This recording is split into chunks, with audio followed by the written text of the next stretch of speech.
Hello, and welcome to the Paybox Landlord Interface tutorial series. In this video, we'll be looking at the prepaid code management screen. First, select prepaid code in the landlord interface. On this screen, you will be able to search for prepaid codes by customer email, add a new prepaid code, delete selected prepaid codes that already exist.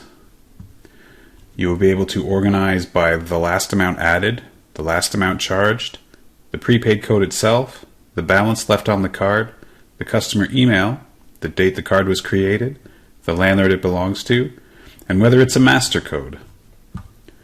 To delete a prepaid code, simply select one or all and click Delete Selected.